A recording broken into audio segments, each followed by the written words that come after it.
Greetings, beautiful souls. Welcome back to Imagination Station. It's your favorite author, Lisa Walker McCrae, with another extraordinary story time from the pages of my novel, A Peculiar Kind of Love. Remember, you guys, this video is for entertainment purposes only.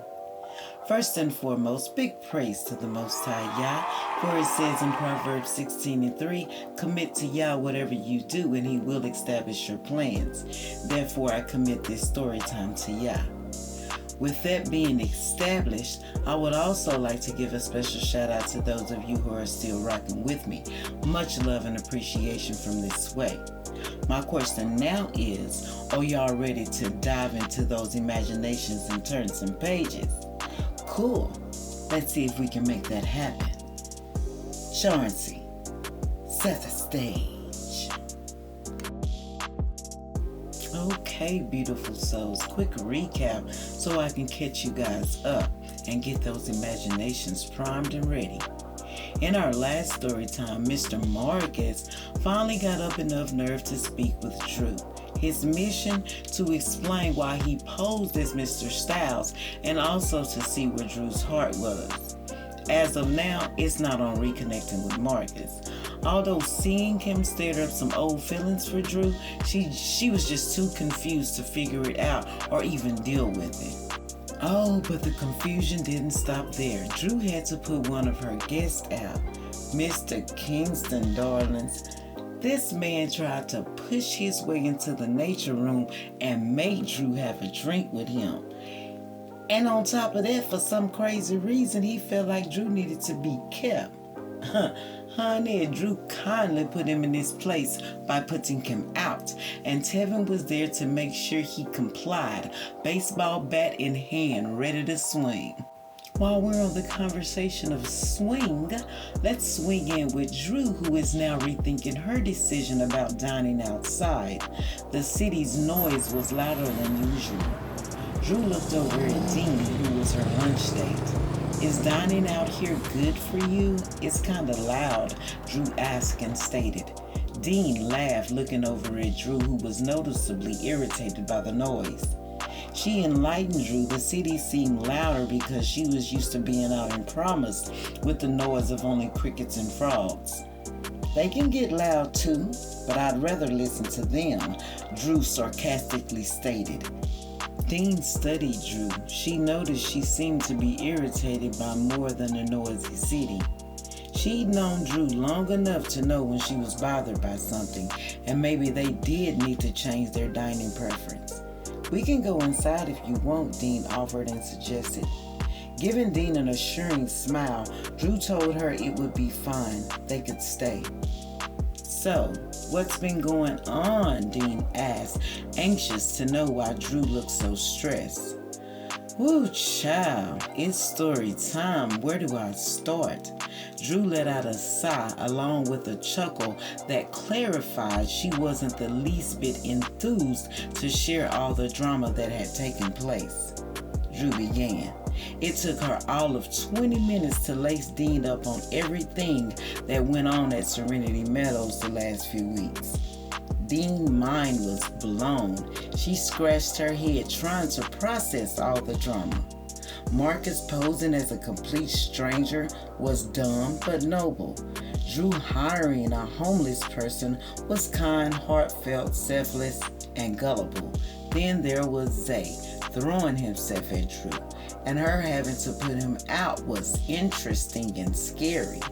With Dean having to choose between the three to discuss, Mr. Kingston's story time had her attention. Although Dean's interest in Marcus's story time was also heightened, Zay had to be discussed first. His interest in Drew was interesting. It's not that Dean thought Drew was undateable, but she was so closed off, most of the time men didn't even look her way. Dina! Drew called her name for the second time. Dee pinged her attention back on Drew, pausing the questions being asked in her thoughts. So, do you think I overreacted with Zay? Drew asked again. Dean told her to hold up, let her process everything, because it was a lot. Dean spoke. She asked Drew if she wanted the truth or a lie. Drew became irritated. Why do you have to be that way, she asked. Drew wanted advice, not options. I'm this way because of you. Drew, you tend to get upset when someone tells you the truth, Dean enlightened, holding her hand out with humbleness. Not all the time, some of the times. Drew looked at Dean sideways. What? She yelped out. I'm just saying, you tend to shy away from correction, Dean cleared up. Drew was now growing impatient. All she needed was for Dean to tell her if she overreacted. Okay, forget all that. Just tell me if I overreacted. Dean told Drew she may have overreacted a little bit. Drew let out a disappointing sigh. Okay, hear me out. Now you said Zay had been throwing hints all day that he was interested, right? Drew nodded her head, agreeing. Dean went on to say in Zay's defense, when he overheard her and Marcus's conversation, it gave him ambition to come at her. You mean eavesdropping? Drew corrected under her breath. See, that right there, that's what I'm talking about. Dean brought to light Drew's willingness to reject her correction. Wanting to be politically correct, Drew informed Dean Kingston was in fact eavesdropping and practically admitted it himself. The woman shared in a laugh. Oh, I'm so glad you're back, girl, Drew admitted, looking over at Dean. Dean told her she was glad to be back, adding Atlanta wasn't the place for her and she would forever be a Texas girl. For real, Dean, I'm glad you're back, girl. I felt lost without you here with all this stuff going on. Drew went on to say talking to Jay these days had been difficult. It's like we haven't been on the same page since Marcus got locked up. Jay stopped understanding me, Drew shared. It seems to me Marcus isn't the only one Drew grew up on. Anyways, Dean was in her feelings. She could finally see how much she meant to Drew, but she wouldn't make it about her and stayed the course. Jay didn't even tell me Marcus was out, Dean informed, nor did he tell me he was posing as a guest at the B&B. She uttered. And I didn't put him out. Drew felt the need to clear that up. Dean asked her how she felt about everything. Drew told her honestly she didn't know, that she thought the gesture was clever and sweet, but at the same time deceitful and reckless. What if Pete would have hurt him, Drew asked. Dean was now looking at Drew sideways. What? Girl, Pete is old, she stated. Drew laughed out. Before she could turn away, she held Marcus's stare. His come-hither eyes had Drew stuck like a deer in headlights. The blood ran from her heart to her head. Dean witnessed the stare down, and as much as she wanted to intervene for Drew's sake, she didn't. Dean felt Marcus and Drew needed that moment. It amazed her how their eyes talked to each other without saying a word. Dean could see and also feel the strong love between the two. And at this point, she knew Zay didn't have a chance. Drew hurried to catch the tears before they fell. Marcus disappeared into the crowd. Unaware, Dean witnessed their interaction. Drew complained about the city's noise once again. It's loud out here, she said, hoping Dean would suggest they go on the inside. Instantly catching on to Drew's persuasion tactics, Dean did just that and suggested they go inside and dine, rather than deal with Drew's uneasy feelings.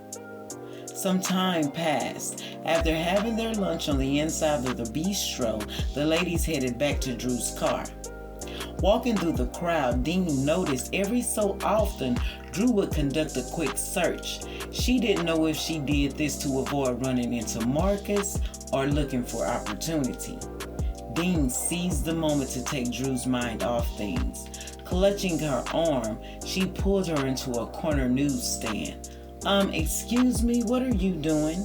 Dean told Drew to come with her, that she needed a Red Bull because the trip from Atlanta wore her out. Drew scolded Dean about drinking the energy drinks, but she completely ignored her and headed straight to the refrigerated section of the newsstand.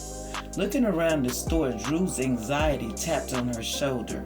Her emotions after seeing Marcus haunted her. So, what did Drew do? Yep, use the newsstand for a bit of shopping therapy. By the time her and Dean got to the counter, Drew had one of almost everything in there. You think you got everything you need? Dean asked, with a bit of sarcasm eyeing all the things Drew had on the counter. She had everything from handy wipes to lip balm.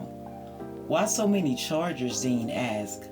Drew informed she never knew if a guest would need one, so she tried to keep a variety on hand. Dean was okay with the answer, but she wasn't no fool and knew exactly the reason for the outrageous purchase. Can you grab me a few magazines? Drew asked. Dean asked which one, scanning through the choices.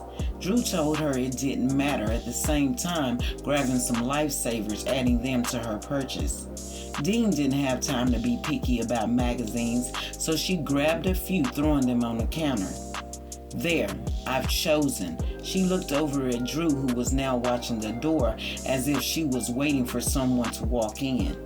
Meanwhile, back at the B&B, Rain and Tevin had been entertaining the guests for a minute now. Yes, y'all are correct. As soon as Drew found out the pair had musical talent, she added them to Serenity Meadows' daily activities. Rain and Tevin usually performed at lunch and dinner depending on the crowd. They loved keeping the guests entertained, but right now they needed a break. Every time they tried to stop, the guests wanted more. Rain and Tevin sung with intense passion, leering into each other's eyes, holding an expression of love, setting the mood for the guests. By this time, Drew and Dean were walking into the B&B. Drew could hear Rain and Tevin in the sunroom entertaining the guests. Throwing her newsstand goodies on the counter, she grabbed Dean's hand. "Come with me, you have to see this." Dean didn't have time to contest. Before she knew it, Drew had her standing at the double French doors of the sunroom, catching the last of Rain and Tevin's act. Seeing the guests were finally ready for lunch, Rain cued Tevin to wrap it up. Tevin complied, giving Rain a wink. He ended with a brief solo.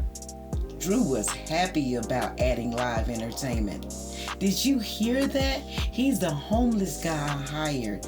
Isn't him and Rain amazing?" Drew asked Dean. Dean was quiet. Drew could tell by the shocking look on her face she was stunned by the young man's talent. "Ethan, is that you?" Dean yelled out. Drew was now confused. Why was Dean calling Tevin Ethan? She questioned herself. She also questioned Dean and Tevin's connection. Eyeing Dean, Drew was about to ask how she knew Tevin, but the question was cut short when Dean walked over and gave him a hug. Drew was out of there. Dean asked Tevin, which was Ethan, where he'd been. "I was so worried about you. How are you here?" she asked the young man. Drew and Rain eyed one another, each at a loss for words, but at the same time questioning the connection. Lunch date, story time, old loves, new loves, lunch and a show, strange connection and questions. Yes, I know y'all have questions and want answers. Well, you know how you gotta get them, right? That's right. Meet me back here at Imagination Station, where I'll have all the answers. Until then, register this. The goal of an artist is to create the definitive work that cannot be surpassed. George Bernard Shaw. Y'all bless this reading and yourselves. Smooches.